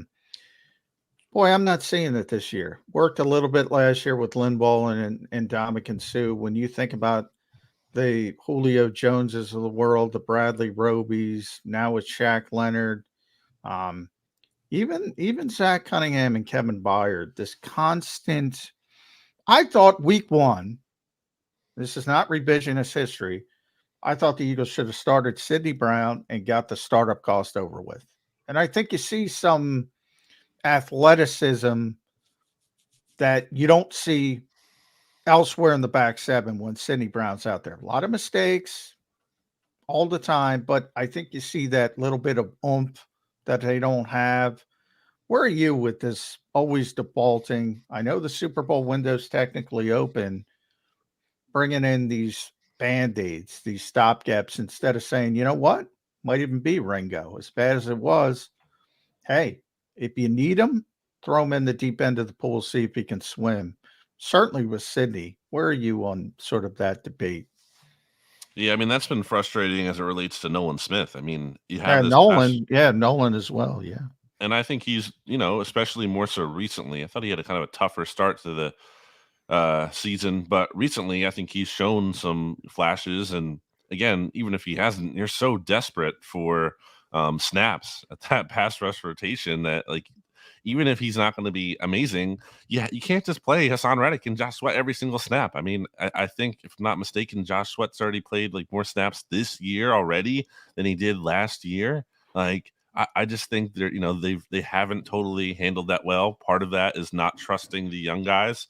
And when you don't do that, it's hard to develop those kind of players. And we saw that last year. Like, we didn't really see the young guys play a whole lot outside of Jordan Davis having a role.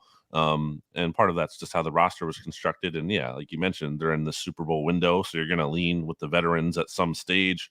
But I think you need to do a better job of balancing that development for the future. And it's not just for the future and like future seasons, like you said, it's a startup cost. It could be it pays off later in the year. A player can get better over the course of a season. So yeah, I think this coaching staff, and look, that's not unique to Nick Sirianni either. I mean, I feel like we saw that even towards the end of the Doug Peterson era, where you're calling for these young players to play, and they have veterans playing out there, like Alshon Jeffrey at the end of his tenure, and things like that, where it's not just unique to the coaching staff. So yeah, I think it's fair to point that out about Howie Roseman.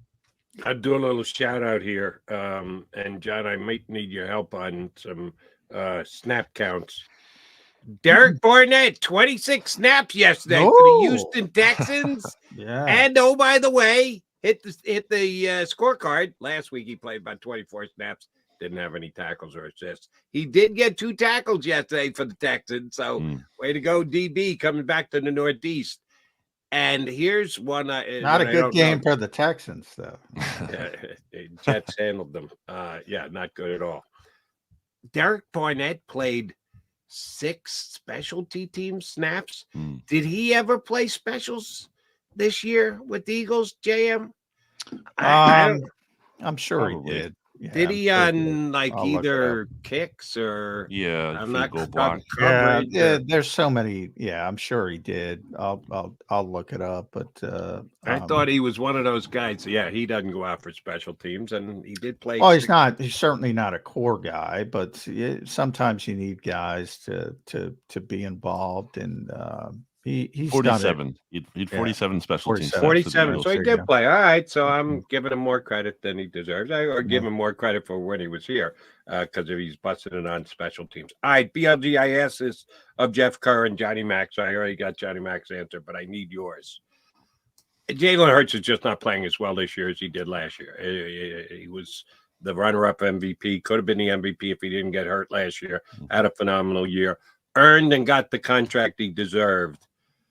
But I do think the contract is a factor with the way he's played this year, because I believe, I have no inside information on this. It's just my assumption from afar that at some point there was a conversation between Jalen Hurts, Nick Sirianni, and Brian Johnson. And between the three of them, I'm not pointing the finger of guilt at any one individual, but I think they all kind of agreed and decided Jalen can't be as aggressive running the football this year as he was last year, that he just needs to protect himself a little bit more. Don't do it as much. We won't call as many RPO plays to put you at risk. When you get the chance, slide and or dive out of bounds. Don't be looking for those extra 3 yards. I believe that conversation happened, even though Nick Sirianni went on the record and said, why would I take away his superpower? Because you're $250 million invested in him is why you would take his superpower away. I believe that conversation happened. Do you? Yeah, I mean, I think there's been an effort on, scaling it back. And I think at times that balance hasn't been right because you can't neuter that ability completely. And I think you see it this year in terms of the lack of explosive runs. And I just don't even remember if he ever really slid going sideways, as we've seen almost once a game, it feels like this season, like he did against the Cowboys, which also is kind of driving me nuts in the standpoint of can't you just throw the ball out of bounds there? Can't you just take the incompletion? You're out of the pocket, throw it towards the sideline, incompletion. Don't slide for a 1 or 2 yard loss. What are you doing?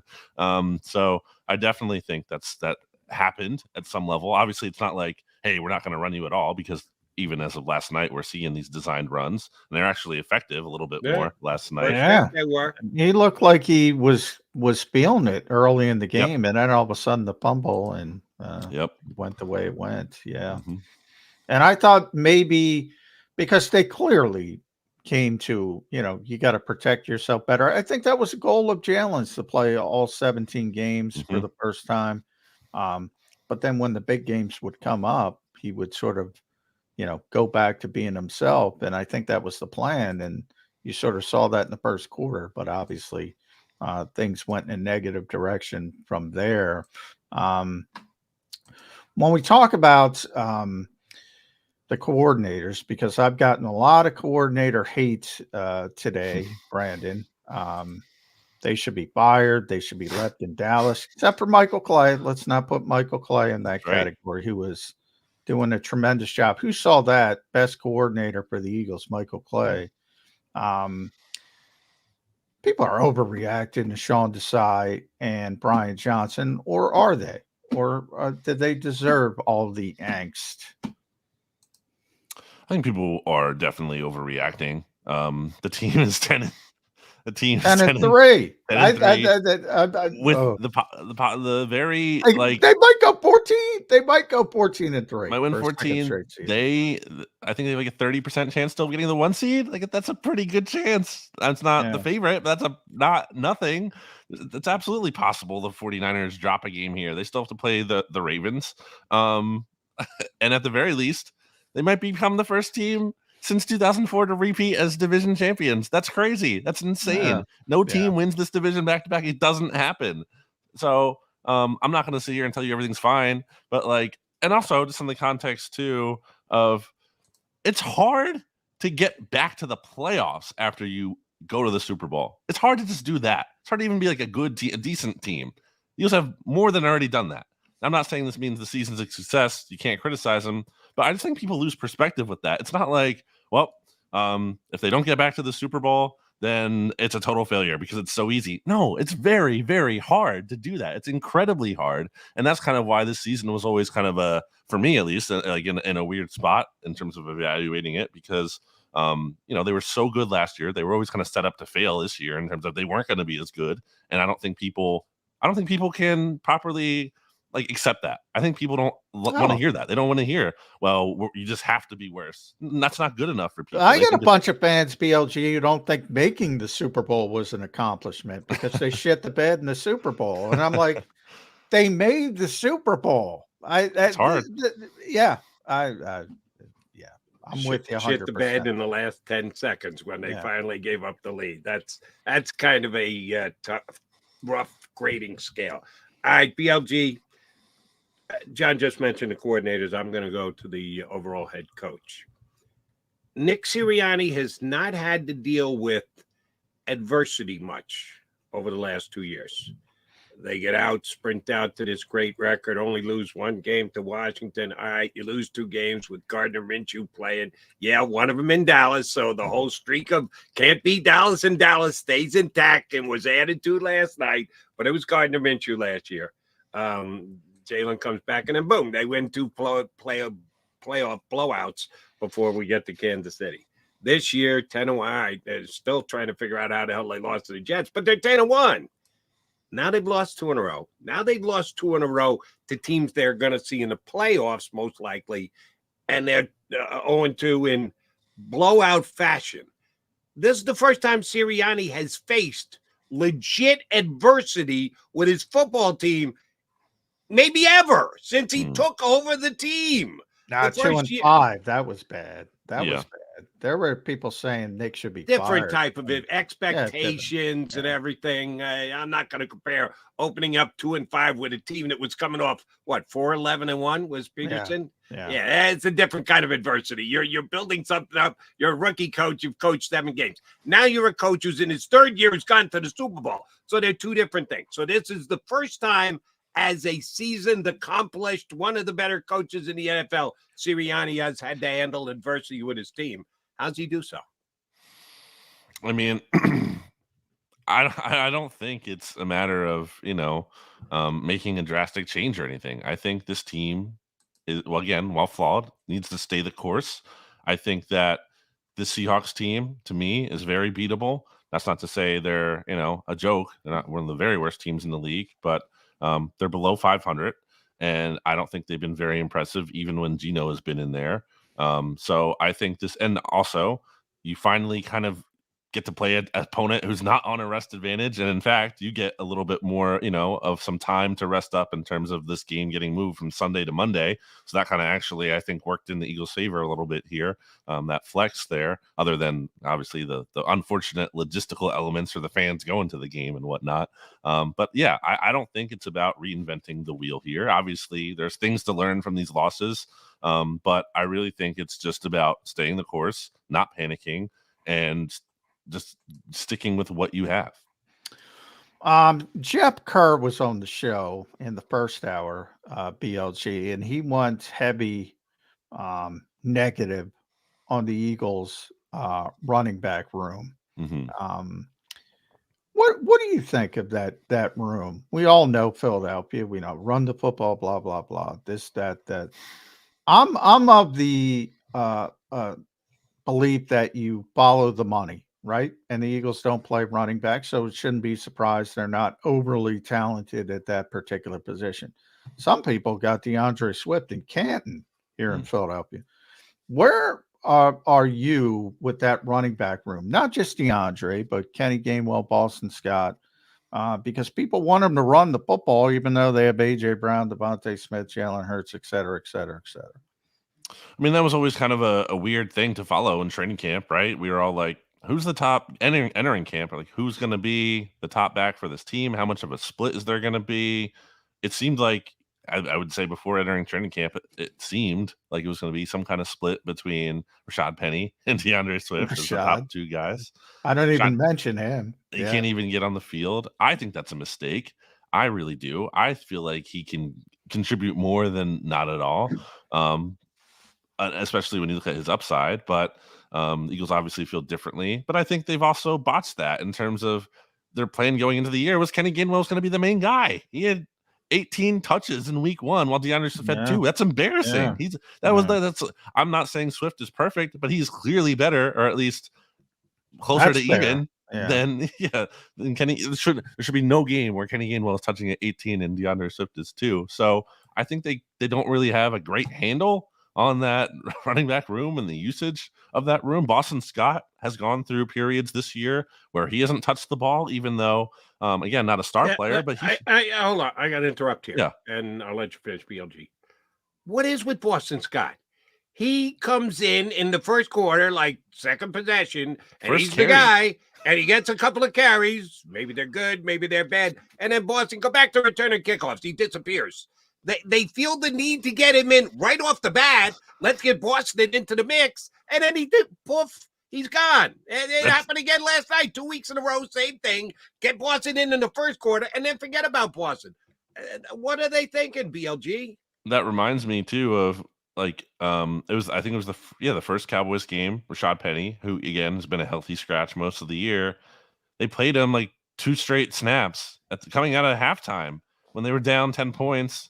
He had 2 good runs. That was weird. Yeah, and they didn't play again. What's like? What? I don't understand the decision-making process. Like who is making that call and like what's the thought behind it?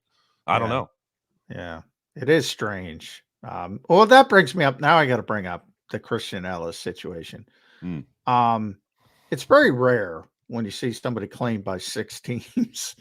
Not that Christian Ellis is a star, but he was a meaningful part of this team, and the fact that played more special team snaps than anybody else. Was your top backup linebacker. I think there's a bunch of guys you could have gotten through waivers. And oh, by the way, if you didn't, who cares? Because they have no role. He had a role. Howie and the Eagles sort of like when people say they went outside the margins. This is a clear loss outside. He was trying to get as much roster flexibility as possible. Ben Van Sumeren already has his 3 practice squad elevations used up, so they couldn't go that direction. Even if they cut him and put him back on the practice squad, they don't restart. He was trying to get those elevations from Christian Ellis. Not a big thing. Mistake, though, right? Oh, yeah, I think it is. I feel like maybe I'm wrong, but I feel like Howie, he just typically has a better sense of how these things go. Yeah. Like, it's hard for me to believe he was totally shocked that 6 teams would put a claim in on him, that there wasn't going to be any kind of interest in him. And yeah, it does. It's like, why aren't you cutting Albert O? Do you really need him, especially with Goddard coming back? And you have Noah Tongiai in the practice squad. What's the difference between Albert O and Noah Tongiai? And Noah Tongiai actually does play on special teams, unlike Albert O. So, I think they could have made other moves there that made more sense. But I don't know. It's a weird one. It's almost like the whole team is in a funk in terms of the coaching staff is off, some of the players are off. Howie Roseman's off a little bit. And I said when John made the point about him the other day, I don't think Christian Ellis is going to come back to bite him in the butt. No, either do I. Could they have handled it better and probably gotten someone else through? Yeah. So it's an L. Howie's got to take an L, but I don't think it's an oh my God L. How the hell could they let that happen? Christian Ellis isn't going to become a star somewhere else. And let me just note on Eagles running backs. DeAndre Swift is 19 yards away from being the number 2 rusher in the National Football League. He's only 19 yards behind. And they never run the ball, and he's 19 yards behind. He's had 2 mediocre to poor weeks in a row, and he's 19 yards out of being the number 2 running back in the National Football League. So I don't think you can say the Eagles running back room sucks when you've got the 4th leading rusher. Hey, that was Jeff Kerr. I said he's above average. That was Jeff Kerr who said they suck. Jeff Kerr. But John, you're on record as saying a couple of times their running back room is not good. No, it's not good. It's not good. With the 4th best rusher in the National Football League. That's, They don't have depth. None of the 3 of us can explain what the hell Rashad Penny's here for. If you're not going to play him, why does he stay here? It makes no sense whatsoever. I don't get it. But DeAndre Swift's having a good year. I'm just saying, if you got to see a big time back behind this offensive line, I think you would see the difference. Is what I'm trying to say. I mean, PFF had, and not that they're the gospel, but they're generally. If they say somebody's playing well, they're generally playing well. If they say somebody's playing poorly, they're generally playing poorly. They graded coming into this week because they're not up yet. They have 59 running backs graded. DeAndre Swift was 47th. I feel like Swift should be part of, something like, what the Lions have now in Detroit with Gibbs and Montgomery. I think he's ideally like a 1A or whatever, a 1B, whatever you want to call it. Yeah. He should be a top 2. Like he should be used he's primarily. He's an above average player. Yes. I think is fair to say, which is not sucks. I think Jeb took it too far, but I do think there's a lot of Eagles fans that think he's a star. Like that 36-yard run, BLG. I'm sure you saw it against Buffalo. That was the most well-blocked play I've ever seen in my life. Everybody across the board had a perfect block. They did a pin and pull with Dickerson and Kelsey. Mailata got the seal. And even on the back end, Cam Jurgens got to the second level. Jack Driscoll was playing in that game. They got perfect blocks. And he had a 36-yard gain. So everybody's like, wow, that's pretty impressive. That was perfectly blocked. That was a, Holland Tunnel size hole. So, there are different things involved in this offensive line, and they have the best run block and grade the NFL, at least coming into this game. So just throw that into the equation. Situational football. I'll end it here with you, and make sure you follow Brandon on X, formerly known as Twitter, at Brandon Gouton. Listen to him, the SB Nation NFL show. Does a tremendous job there, as well as his Eagles podcast.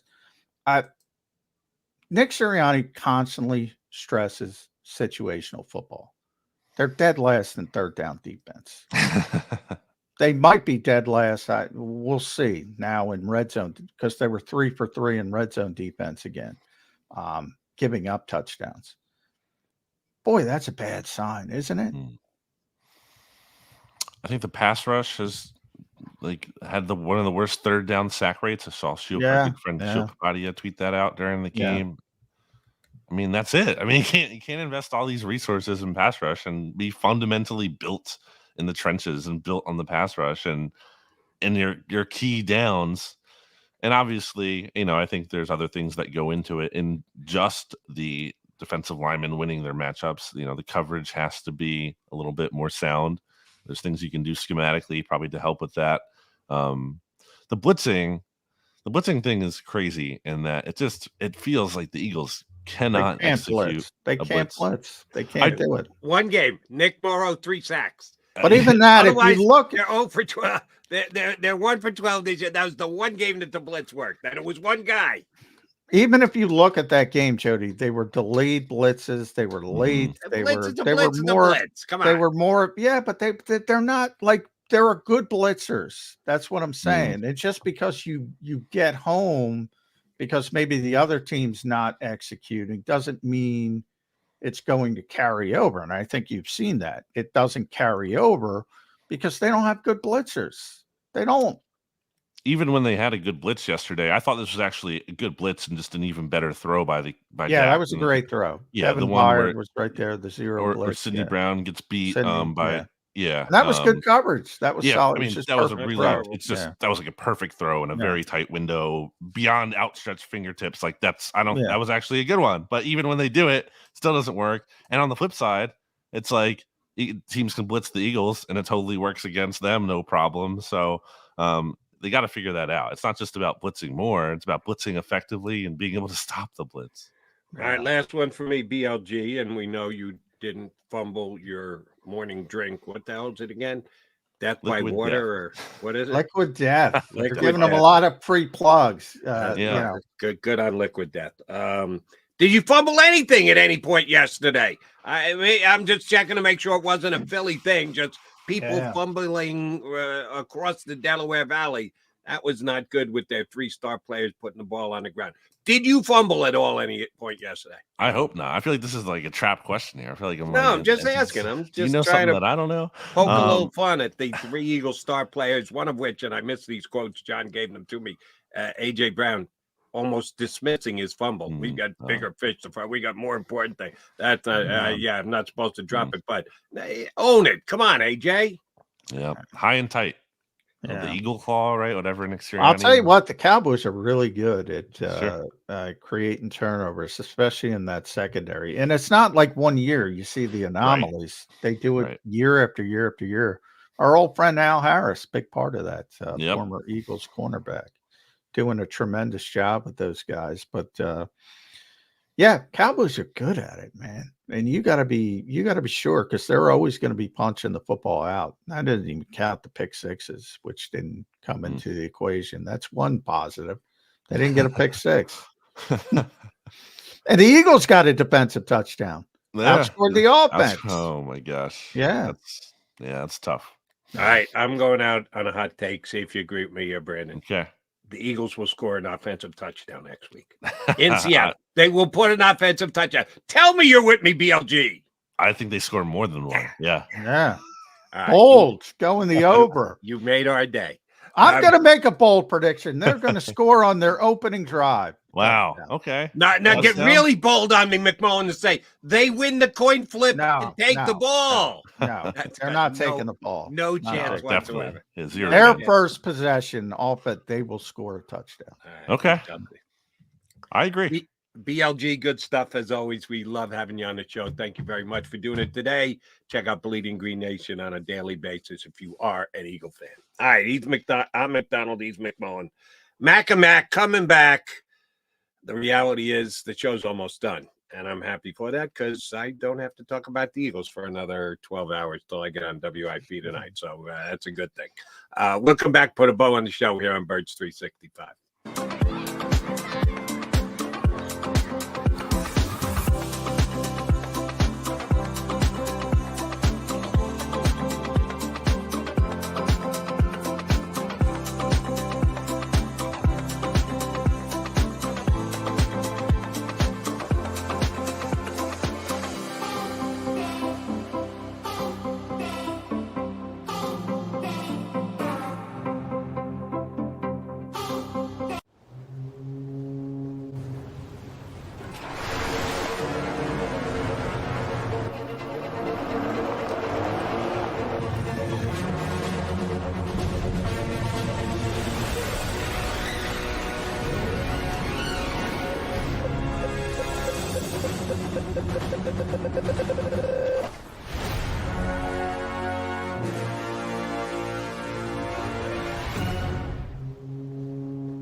My name is Dr. Bruce Grosinger, and I'm the medical director of Philadelphia PRP and Stem Cell Institute. I'm reaching out to those who suffer from spine and joint pain. We use treatment methods that require no surgery, no scalpel, no drugs. Running, walking, or whatever your desires are, Dr. Groshana is where you need to come. You can benefit from the same PRP and stem cell treatment as Wilbert Montgomery. Call us now at 610-222-5675. Any professional sports coach will tell you there's no substitution for preparation. At McMullen Associates, that is a tenet by which we live. We prepare from day one for victory. Anything less is not acceptable. Underdog Fantasy has a way for you to play alongside your favorite football team all season long with their fantasy pick'em game. You pick between 2 to 5 players, select whether they'll go higher or lower on one of their stats, then do what you usually do on a Sunday, watch the games. You can win up to 20 times your money in a single game by going 5 for 5. It's a fantasy game, and the Sports Betting Show wants you to get involved. Go to UnderdogFantasy.com. When you sign up, use the promo code WIN, and Underdog will double your first deposit up to $100. That's UnderdogFantasy.com. Use the promo code WIN.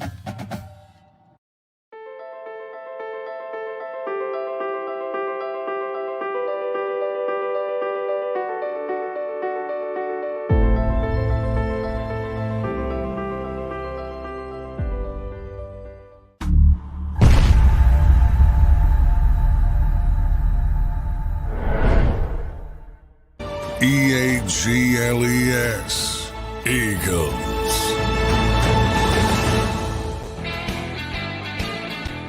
Mac guys, wrapping up a reality manic Monday after another Eagles beatdown, this one at the hands of the Cowboys. Johnny, we only got time for one last question. Here's what I want to get out of you. Jeff Kerr, when we punched him up this morning, said, I asked what was the most worrisome thing about it, and he said, to the effect, and I apologize for not being able to directly quote him, lack of effort, that the Cowboys just wanted it more than the Eagles. And I got a lot of that on WIP last week when I was on after the beatdown at the 49ers.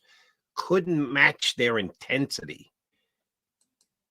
Do you buy that? Do you believe that? Or is it just certain individuals not wanting to admit other teams are better than the Eagles? Yeah, I think it's more of that, Jody. Don't want to admit there's certain teams that can play with the Eagles. I didn't see a lack of effort at any point. Neither did I. In either of these two games. I just, when I heard that, I go, really? That's what you came away with on the?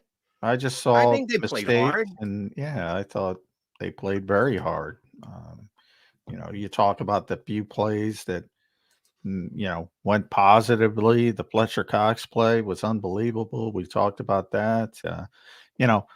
Devontae's making a great play, and the ball gets pushed out from behind. And we talked about AJ with the late hands, and Devontae's on the verge of making a great catch in the end zone. It went off his fingertips. I didn't see a lack of effort. I just saw a lack of execution, and a team playing at home, maybe with more rest, and played well. Nobody ever tips their cap to the other team in this town, ever, in any sport. Never have, never will. Agreed. And I think you might have to do that with a couple teams in the NFC this year. All right, J-Mac, I say we try this again.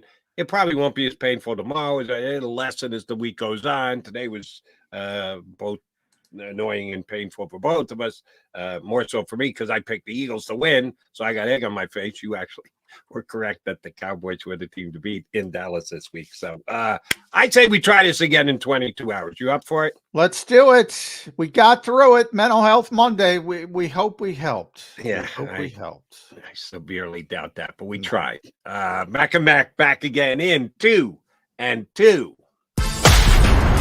You've been listening to Birds 365, the destination for the passionate Eagles football fan who bleeds green. If it's Eagles football, We're talking about it, debate, inside the locker room, and guests that are some of the greatest football minds from around the region. We hope you enjoyed the show. We know we had a blast. Make sure to like, comment, and subscribe, and we'll be back soon. But in the meantime, hook up with us on social media at JAKIB Sports. See you next time on Birds 365.